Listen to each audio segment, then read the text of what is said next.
ওয়াইযাল বিহারু ফুজ্জিরাত, সমুদ্রগুলি দীর্ণ বিদীর্ণ হয়ে যাবে, সমুদ্রের পানিগুলি নিঃশেষিত হয়ে যাবে, তলদেশ ফেটে যাবে এবং তলদেশ থেকে অগ্নি উদ্গীরণ হতে থাকবে, সমুদ্রের তলদেশ থেকে। বিশ্বাস করেন? এই মাটির মধ্যে আছে না আগুন? পাথর পোড়াইয়া আলকাত্রার মতো লাভা বানাই দিতে পারে এমন প্রচন্ড উত্তপ্ত আগুন রয়েছে মাটির ভেতরে। সমুদ্রের পানিসমূহ নিঃশেষিত হয়ে যাবে, দীর্ণ বিদীর্ণ হবে, সেখানে আগুন জ্বলতে থাকবে। কি ভয়াবহ দৃশ্য হবে!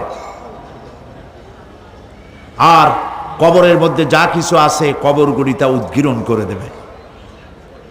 অন্য সূরার মধ্যে আল্লাহ পাক বলছেন, ইযাশ শামসু কুমিরাত ওয়া ইযান নুজুমুন কাদারাত ওয়া ইযাল জিবালু সুজ্জিরাত।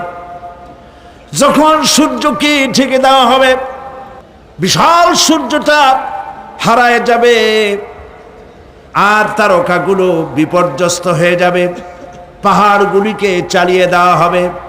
ফাইযান নুজুমু তুমিসাত ওয়া ইযাস সামাউ ফুরিজাত ওয়া ইযাল জিবালু নুসিফাত।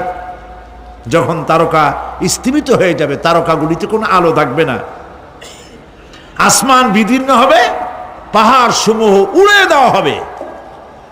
সুবহানাল্লাহ বল। পাহাড়গুলি উড়ায় দেওয়া হবে। অবস্থা লক্ষ্য করেন, আকাশ ভেঙে ভেঙে পড়তেছে, তারকাগুলি বিক্ষিপ্ত হয়ে পড়তেছে, সব সমুদ্রের পানি শেষ হয়ে গিয়েছে, সমুদ্রের তলদেশ ফেটে ফেটে অগ্নি উদ্গীরণ করে দিচ্ছে, সূর্য ঢাকা পড়ে গেছে। মহান আল্লাহ রাব্বুল আলামিন বলেন, শুধু সূর্য ঢাকা পড়বে না, মানুষেরা দেখতে পাবে ফাইদা বারিকাল বাসারু ওয়া খাসাফাল কমারু ওয়া জুমিআশ শামসু ওয়াল কমার। যখন চক্ষু বিস্ফারিত হবে, মানুষের চোখগুলি ছানা বড় হয়ে যাবে, এই দৃশ্য দেখে চাঁদে আলো নাই, সূর্যতে আলো নাই, চাঁদ আর সূর্য দুটি একাকার হয়ে যাবে। আল্লাহ পাক বলছেন, ওয়া হুমিলাতিল আরদু ওয়াল জিবালু ফাদুক্কাতা দাক্কাতান ওয়াহিদা। জমিন আর পাহাড়গুলোকে এর মধ্যে সংঘর্ষ বাঁধিয়ে দেওয়া হবে, পাহাড়গুলি উঁচু করে মাটির উপরে আছাড় মারা হবে, একই আঘাতে পাহাড়গুলি চূর্ণ বিচূর্ণ হয়ে যাবে। সুবহানাল্লাহ। এই কথার মধ্যে কোনো ভুল আছে? কেবলমাত্র কাফের, বেঈমান, তাদের কলিজায় এ কথা ভয়ের সৃষ্টি না করতে পারে। ঈমানদারদের কলিজা ফেটে যাওয়ার কথা। কি ভয়াবহ দৃশ্য! তারকা পড়তেছে, আকাশ ভাঙতেছে। খালি রাশিয়ার একটা রকেট বহু বছর পর্যন্ত মহাশূন্যে উঠতেছিল, একদিন পত্রপত্রিকায় দেখতে পেলাম ওইটা ভাঙে পড়বে, ওইটার মেয়াদ শেষ হয়ে গেছে, ভাঙে পড়বে। বিশ্ব মহাচিন্তায় পড়ে গেল, কোন দেশে পড়বে? যদি কোনো দেশের উপরে পড়ে সে দেশ শেষ হয়ে যাবে, বিল্ডিং, মানুষ, স্থাপনা সব চূর্ণ বিচূর্ণ হয়ে যাবে, ভয়তে অস্থির। রাশিয়ার বিজ্ঞানীরা চেষ্টা করলো সেটাকে সরাইয়া কোনো জমিনে যাতে না পড়ে মহাসমুদ্রে ভালাবার জন্য চেষ্টা করতে লাগলো। মনে আছে ঘটনা আপনাদের? পত্রপত্রিকা যারা পড়ে মনে থাকারই কথা। রাশিয়ার একটা রকেট, এটার কত বড় হবে, ওইটা ভেঙে চুরে পড়বে, সে ভয়তে দুনিয়া অস্থির। আর আল্লাহ পাক বলছেন, এতে কোনো সন্দেহ নাই, আকাশ একটার পর একটা ভেঙে চুরে চুরমার হয়ে পড়তে থাকবে, তারকাসমূহ বিক্ষিপ্ত হয়ে পড়বে, দরিয়া দীর্ণ বিদীর্ণ হয়ে যাবে, চন্দ্র আর সূর্য ধাক্কা লেগে একাকার হয়ে যাবে। চাঁদে আলো নাই, সূর্যে আলো নাই, অন্ধকার এক বিভীষিকাময় পূর্ণ হয়ে যাবে গোটা বিশ্ব। পাহাড়গুলো উঁচু করে মাটির উপরে আছাড় করা হবে, এক ধাক্কায় পাহাড়গুলো ভেঙে চুরে চুরমার হয়ে যাবে। সুবহানাল্লাহ। এই অবস্থা যখন, এই ভয়ঙ্কর পরিস্থিতি যারা লক্ষ্য করবে, আল্লাহ রাব্বুল আলামিন বলেন মানুষেরা ভয় অস্থির হয়ে দৌড়াদৌড়ি আরম্ভ করবে। ইয়াকুলুল ইনসানু ইয়াউমাইদিন আইনাল মাফার। মানুষেরা পাগলের মতো শুধু দৌড়াদৌড়ি করবে আর বলবে পালাবো কোথায়, ভাগবো কোথায়, কোথায় যাব? আল্লাহ রাব্বুল আলামিন জবাবে বলেন কাল্লা লা ওয়াজারাইলা রাব্বিকা ইয়াউমাইদিনিল মুস্তাকার। কখনই নয়, ভাগবার জায়গা নাই, পালাবার জায়গা নাই। আল্লাহ রাব্বুল আলামিনের আশ্রয় ছাড়া কোনো আশ্রয় নাই। এই বিভীষিকাময় দৃশ্য হয়ে যাবে, সব মরে যাবে, কেউ বাঁচবে না। মালাকুল মউতকে আল্লাহ পাক জিজ্ঞেস করবেন কে এখন বেঁচে আছে আর কারা বেঁচে আছে। তিনি বলবেন হযরতে জিবরাইল, হযরতে মিকাইল, হযরতে ইসরাফিল। আল্লাহ পাক নির্দেশ করবেন এদের জান কবজ করো। ইসরাফিল, মিকাইল জান কবজ হবে। হযরতে জিবরাইল আমিন শাদীদুল কুওয়া, প্রচন্ড ক্ষমতা আল্লাহ তাকে দান করেছেন। সুবহানাল্লাহ বলেন। দুনিয়ার সব নবীদের কাছে বাণী বহন করে নিয়ে আসছেন পূর্ণ অথেন্টিসিটির সাথে। সুবহানাল্লাহ। আল্লাহ পাক যাকে বলেছেন রূহুল আমিন। নবী করিম সাল্লাল্লাহু আলাইহি সাল্লামের মেরাজের রাত্রে যে কথা বলা হয়েছে ওয়ালাকাদ রাহু বিল উফুকিল মুবিন, পশ্চিম দিক বলয় তিনি যা দেখতে পেয়েছিলেন, তাফসীর বলছে হযরতে জিবরাইলের পূর্ণ আকৃতিতে নবী করিম সাল্লাল্লাহু আলাইহি সাল্লাম তাকে দেখতে পেয়েছিলেন। হযরতে জিবরাইল যখন দুনিয়া আসেন, কোন কোন কিতাবে লেখা হয়েছে 600 ডানা আছে তার, দুই ঝাপটায় আকাশ থেকে জমিনে চলে আসেন। সুবহানাল্লাহ। হযরতে জিবরাইলকে আল্লাহ পাক বলবেন তাকে মওত দাও। হযরতে জিবরাইলও বিদায় হয়ে যাবে। আল্লাহ প্রশ্ন করবেন এখন আর কে বাকি? মান বাকিয়া ইয়া মালাকাল মউত। মালাকুল মউত বলবেন হে আল্লাহ তাআলা, এখন তোমার সামনে আমি দাঁড়িয়ে আছি, আর কেউ নাই। আল্লাহ পাক বলবেন মুত ইয়া মালাকাল মউত। আল্লাহু আকবার। মুত ইয়া মালাকুল মউত, মরে যা, মরে যা। মালাকাল মউত মরে চলে যাবে। এরপরে আর কেউ নাই। আল্লাহ রাব্বুল আলামিন এই অবস্থায় কত বছর কত কাল চলে যাবে আল্লাহ পাক ভালো জানেন, কেউ নাই।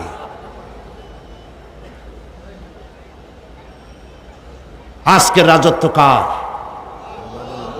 আল্লাহ প্রশ্ন করবেন আজকের রাজত্ব কার?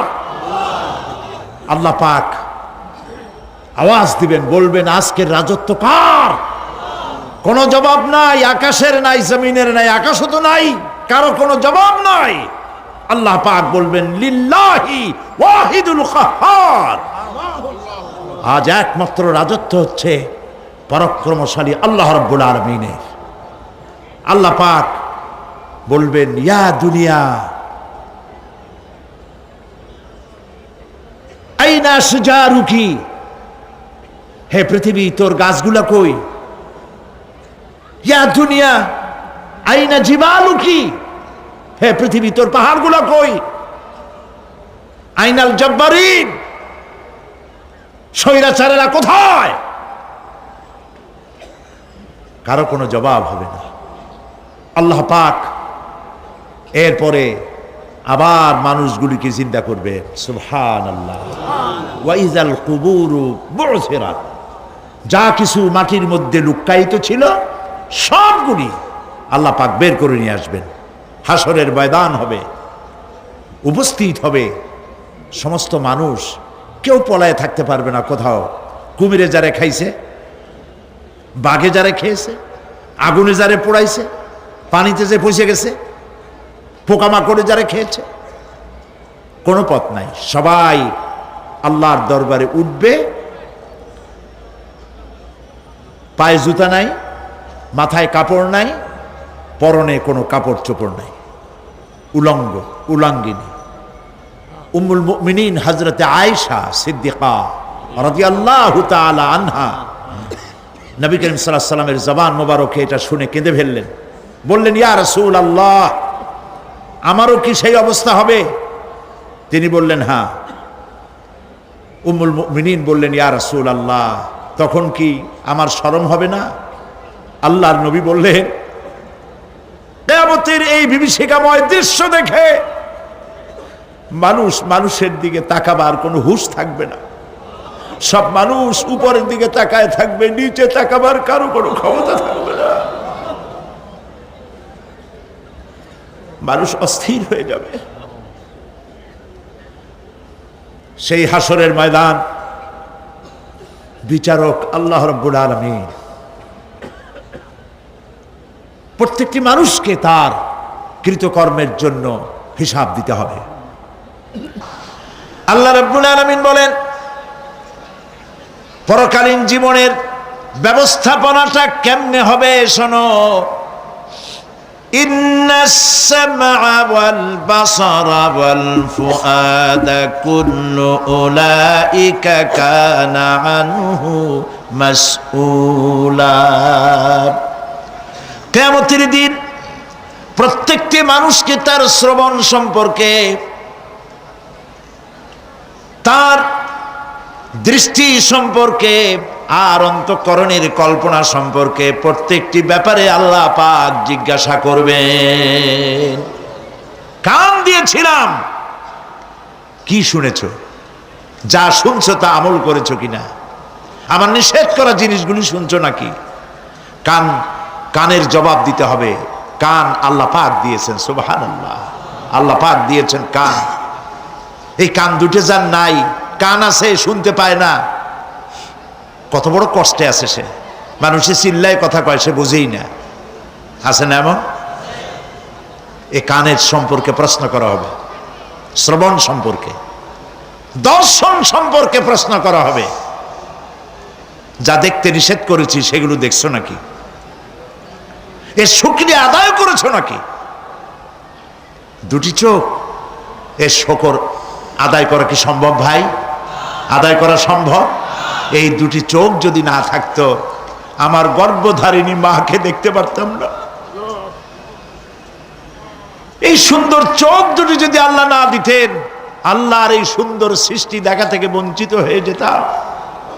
আল্লাহকে বলি, মনিব, হে বিশাল আকাশের মালিক, তুমি দয়া করে না চাইতে আমাদের শরীরে যা দিছো নিয়ামত, মৃত্যুর আগে ছিনায় নিও না। দুটি চোখের শকর আদায় করতে পারবো না। চোখের মধ্যে পানি আছে, কান্নার পানি না, সবসময় চোখে পানি আছে। চোখে আমরা পলক দেই না? কত কুদরত আল্লাহ পাকে। এই পৃথিবীতে দিনে রাতে অসংখ্য পলুয়েশন, রোগ জীবাণু সমানে উঠতেছে। এখন যদি মাইক্রোস্কোপ যন্ত্র এখানে থাকতো, তাহলে দেখতেন এই পরিবেশটা কত দূষিত, কত পলিউশন, কত জার। এগুলি নাকের মধ্য দিয়ে পেটে যাচ্ছে, চোখের মধ্যে ঢুকতেছে, ক্রমাগত চোখের ভিতরে ধুলাবালি ঢুকবে। আর পরিষ্কারের কোনো ব্যবস্থা যদি না করা হয়, চোখের দৃষ্টি নষ্ট হয়ে যেতে পারে। এই জন্য আল্লাহ রাব্বুল আলামিন চোখের ভিতরে মেডিসিন রূপী এক প্রকারের পানি রেখেছেন, আর অটোমেটিক চোখের পাতা ওঠানামা করে প্রতি মুহূর্তে চোখকে ক্লিন করে দিতেছে। এই চোখ সম্পর্কে আল্লাহ রাব্বুল আলামিন প্রশ্ন করবেন, অন্তঃকরণ সম্পর্কে প্রশ্ন করবেন। জবাব দেওয়া সেদিন বড়ই কঠিন হয়ে যাবে। এই জন্য আল্লাহ রাব্বুল আলামিন দুনিয়াবাসীকে সতর্ক করে দিচ্ছেন। তিনি আরো বলছেন, ওয়ালাকাদ খালাকনাল ইনসানা ওয়া না'লামু মা তুওয়াসবিসু বিহি নাফসুহু ওয়া নাহনু আকরাবু ইলাইহি মিন হাবলিল ওয়ারিদ। মানুষ সৃষ্টি করেছি আমি, তার অন্তঃকরণে কি চিন্তা হয়, কি কল্পনা হয় তাও জানি আমি। আর আমি আমার বান্দার যেই সাহারাগের উপরে মাথাটা খাড়া আছে, এই রোগের চাইতেও আমি বান্দার বেশি নিকটে। আল্লাহ পাক গোপন রাখেন নাই, বলে দিছেন আমি কিন্তু এখানে আছি। সুবহানাল্লাহ। আচ্ছা বলেন তো আল্লাহ কোথায় আছেন? এটি একটি মুশকিলের প্রশ্ন। সাধারণত লোকেরা বলে আল্লাহ সব জায়গায় আছে। এই কথা, এই জবাব সঠিক নয়। আকীদা সাফ হতে হবে। আল্লাহ সব জায়গায় আছে এই কথা সঠিক নয়। যদি আল্লাহ সব জায়গায় থাকেন তাহলে দুনিয়ার সব জায়গা ভালো না, কিছু কিছু খারাপ আছে। তাহলে খারাপ জায়গায়ও থাকতে হয়। নাউযুবিল্লাহ বলেন। আল্লাহ কোথায় আছে এই প্রশ্ন আল্লাহরই করি। সওয়ালে মুকাদ্দারের জবাব, পৃথিবীর মানুষ আল্লাহকে প্রশ্ন করবে তুমি কোথায় আছো। রব্বুল আলামিন প্রশ্ন করার আগে জবাব দিয়ে দিয়েছেন, আর রাহমানু আলাল আরশি ইস্তাওয়া। আল্লাহ পাক আরশে আজিমে আছেন। কোথায় আছেন বলে? এক আঙ্গুল আকাশের দিকে উঁচু করে বলেন আল্লাহ কোথায় আছেন? আরশে আজিমে আছেন। সুবহানাল্লাহ। তবে আরশে আজিমে আছেন যে অবস্থা এমন নয় যে তিনি সাংঘাতিক রকমের কুয়াশার কারণে বাংলাদেশে কি হইতেছে তা দেখতে পান না। সে আল্লাহ রাব্বুল আলামিন সব কথা পরিষ্কার করে বলেছেন, আমি তোমার ঘাড়ের কাছে। তার মানে আল্লাহর ইলম, তার নজর, তার সামা এবং তার বসর, তার দেখা, তার শোনা, তার ইলম সবটা আমাকে ঘিরে আছে, আমি তার বাইরে নাই। আল্লাহ মানুষকে সতর্ক করতেছেন, মা ইয়ালফিযু মিন কাওলিন ইল্লা লাদাইহি রাকীবুন আতীদ। মানুষ এমন কোনো কথা বলে না যা আমার ফেরেশতারা রেকর্ড করে না রাখে। যা করো তাও লেখা হয়, যা বলো তাও লেখা হয়ে যায়। দুনিয়ায় গোয়েন্দা বিভাগ আছে, আমার দেশে গোয়েন্দা বিভাগ আছে না? কি নাম কত দুই একটা আন্দাজে কইলো আছে। CID, DIB, DFI, army intelligence, কত রকম গোয়েন্দা আছে, কত বাহিনী আছে আপনি টের পাবেন না। পাগড়ি একটা বান্ধি আপনার সামনে বসা, আপনি বুঝবেন না যে আপনার আমলনামা রেকর্ড করতেছে ওখানে বসে। আপনি তো মনে করেছেন দরবেশ সাহেব 6 সেল্লা দিয়ে আসছে, কিন্তু তিনি গভর্নমেন্ট অফিসার, আপনার সর্বনাশ করতেছে, আপনি টের পাচ্ছেন না। এই যে যদি মানুষের রাষ্ট্র ঠিক রাখার জন্য দুনিয়ার সরকারের দরকার হয়, তাহলে আল্লাহ পাকের এই বিশাল সাম্রাজ্য রক্ষা করার জন্য আল্লাহর গোয়েন্দা বিভাগ নাই? আল্লাহ রাব্বুল আলামিন তার গোয়েন্দা বিভাগ কাজ করতেছি, আমরা বিশ্বাস করি না, আমরা বুঝতে পারি না, যার জন্য অন্যায়ের মধ্যে লিপ্ত হয়ে যাই। একবার আমি লন্ডন থেকে, লন্ডন শহরে রাত্রে যাচ্ছি, রাত 2টা-2:30 হবে। প্রতিমধ্যে রেড সিগন্যাল জ্বলল, গাড়িটা থামায় দিল, সামনে আর গাড়ি টাড়ি নেই। আমি ড্রাইভারে বললাম যে গাড়ি টাড়ি তো নাই সামনে, আমরা তো ইচ্ছা করলে যেতে পারি। ড্রাইভার বলল পারি, কিন্তু যাব না। কেন যাবেন না?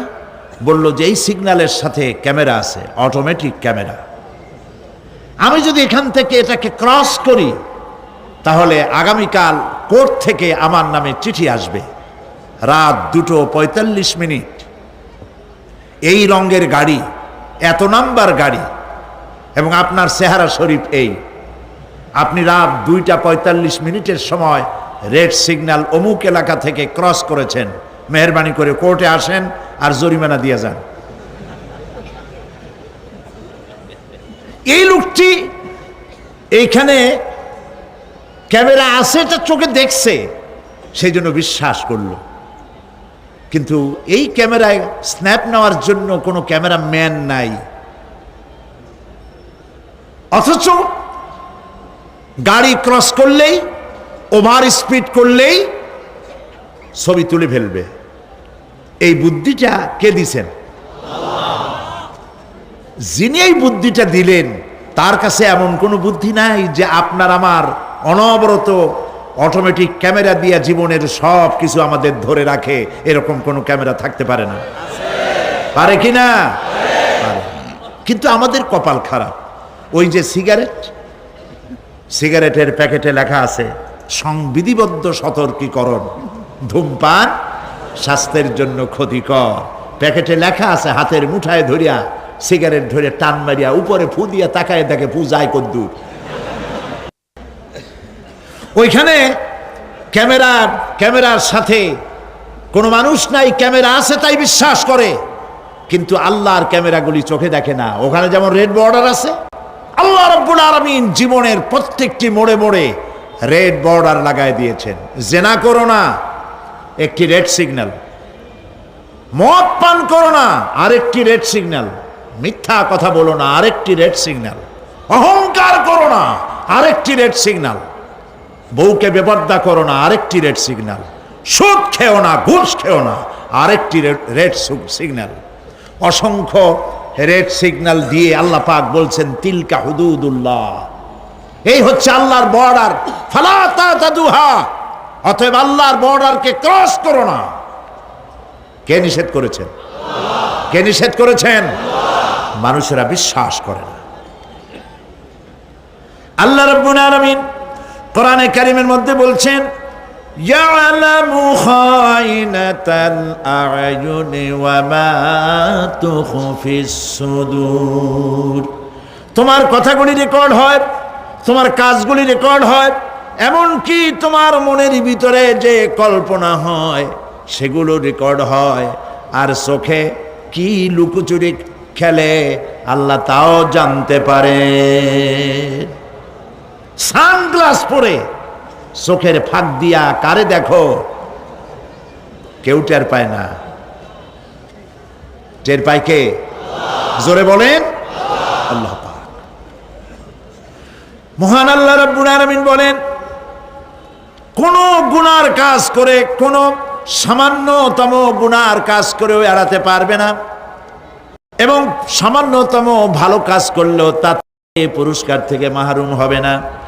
আল্লাহ পাক বলেন ওয়া ইন কানা মিসকালা হাববাতিন মিন খারদালিন আতাইনা বিহা ওয়া কাফা বিনা হাসিবিন। একটি সরিষা পরিমাণ আমলকেও আল্লাহ পাক কিয়ামতে হাজির করবেন। হিসাব নেওয়ার জন্য আল্লাহ পাক বলেন আমি যথেষ্ট। সুবহানাল্লাহ বলেন। হিসাব নেওয়ার জন্য আল্লাহ পাক যথেষ্ট। হযরত ওমর রাদিয়াল্লাহু তাআলা আনহু আমিরুল মুমিনিন,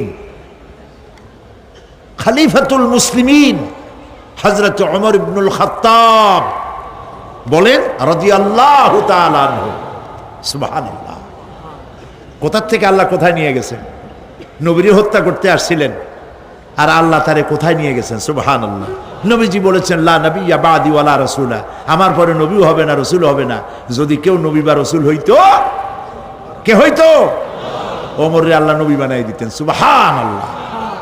সেই ওমরের কতটুকু জানি আমরা? অনেক কিছুই জানি না। হযরত ওমর রাদিয়াল্লাহু তাআলা অন্ধকার রাত্রে একদিকে যাচ্ছিলেন, পেছনে কিছু লোক ছিল। হঠাৎ করে তিনি প্রশ্ন করলেন, আচ্ছা তোমাদের মধ্যে কেউ কি বলতে পারো কোরআনে কারীমের মধ্যে সব থেকে হতাশাব্যঞ্জক আয়াত কোনটি? অন্ধকারের ভেতরে একজনে জবাব দিলেন, ফামান ইয়ামাল মিসকালা যাররাতিন খায়রান ইয়ারাহ ওয়া মান ইয়ামাল মিসকালা যাররাতিন শাররান ইয়ারাহ। এর অর্থ হলো, যদি কেউ যাররা পরিমাণ, সরিষা পরিমাণ ভালো কাজ করে কিয়ামতে সেটা দেখতে পাবে, আর যদি সামান্য সরিষা পরিমাণ গুনার কাজও করে, খারাপ কাজ করে, সেটা দেখতে পাবে। এই আয়াতটি যখন নাজিল হয়, এই সূরা যখন নাজিল হয়, হযরতে আবু সাঈদ খুদরি রাদিয়াল্লাহু তাআলা আনহু তিনি রাসূলুল্লাহকে প্রশ্ন করলেন, ইয়া রাসূলুল্লাহ, আল্লাহ যে আয়াত নাজিল করলেন, কিয়ামতের দিন আমি কি আমার এমনকি ছোট্ট পাপও কি দেখতে পাবো? আল্লাহর নবী বললেন, আল্লাহ বলেছেন অবশ্যই দেখতে পাবা। হযরত আবু সাঈদ খুদরি রাদিয়াল্লাহু তাআলা আনহু চিৎকার করে কেঁদে উঠলেন, বললেন, তাহলে তো আমি মরেই যাব, আমার ছোট্ট পাপটাও যদি আমি দেখি কিয়ামতে, আমি তো মরে যাব।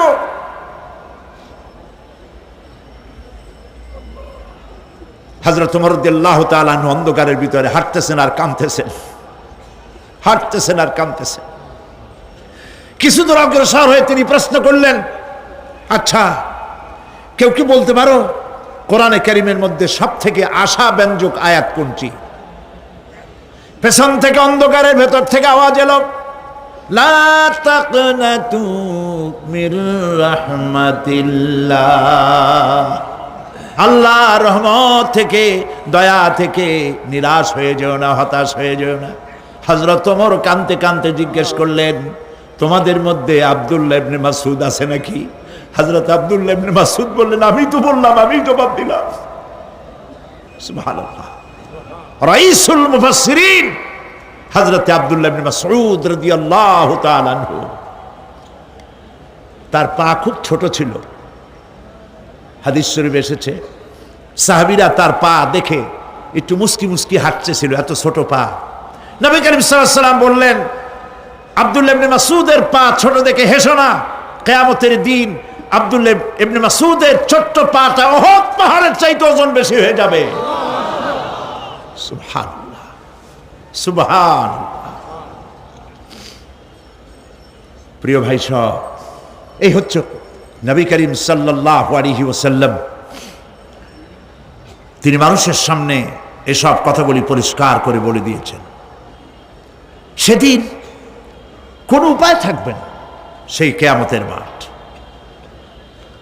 واتقوا يوما لا تجزي نفس عن نفس شيئا ولا يقبل منها شفاعة ولا يؤخذ منها عدل ولا هم ينصرون। সেদিন কেউ কারো সাহায্যে এগিয়ে আসবে না। প্রিয় ভাই সব, অসহায়, এর ইংরেজি হচ্ছে হেল্পলেস। এই পৃথিবীতে আক্ষরিক অর্থে কোনো মানুষ হেল্পলেস হয় না, অসহায় হয় না। কেউ না কেউ সহায় হয়েই যায়, হয় স্বামী, না হয় পিতা, না হয় ছেলে, না হয় মেয়ে, না হয় আত্মীয়, না হয় সরকার। কেউ না কেউ সহায় হয়েই যায়। একেবারে হেল্পলেস এটা পৃথিবীতে হয় না। অসহায় কারে বলে? কিয়ামতের মাঠে মানুষ তা টের পাবে। আল্লাহ তাআলা কিয়ামতের দিন তুমি আমাদেরকে অসহায় করে দিও না, কিয়ামতের দিন তুমি আমাদের জন্য সহায় হয়ে যেও। আল্লাহ পাক বলছেন, সেদিনটি ভয় করো যেদিন কেউ কারো সাহায্যে এগিয়ে আসবে না, কারো পক্ষে কোনো সুপারিশ গ্রহণ করা হবে না, কারো কাছ থেকে কোনো বিনিময় গ্রহণ করা হবে না, কাউকে কোনো সাহায্যও করা হবে না। ইন্না লিল্লাহি ওয়া ইন্না ইলাইহি রাজিউন। আল্লাহ রাব্বুল আলামিন বলেন, লান তানফাকুম আরহামাকুম ওয়ালা আওলাদুকুম ইয়াউমাল কিয়ামা। কিয়ামতের দিন তোমাদের আত্মীয় স্বজন, তোমাদের সন্তান সন্ততি তোমাদের জন্য কিছু মাত্র কাজে লাগবে না। ইয়াউমা ইয়াফিরুল মারউ মিন আখিহি ওয়া উম্মিহি ওয়া আবিহি ওয়া সাহিবাতিহি ওয়া বানিহি। সেদিন মানুষ তার ভাই, মা বাপ, স্ত্রী ও সন্তান থেকে পলায়ন করবে। সেদিন প্রত্যেকে নিজ নিজ অবস্থায় পতিত হয়ে যাবে। পিতা তার সন্তানকে পরিচয় দেবে না, মা তার সন্তানকে চিনবে না, সন্তান তার মাকে চিনবে না। মানুষগুলি দৌড়াতে থাকবে, পালাতে থাকবে, কেউ কারো সাহায্য সেদিন করতে পারবে না।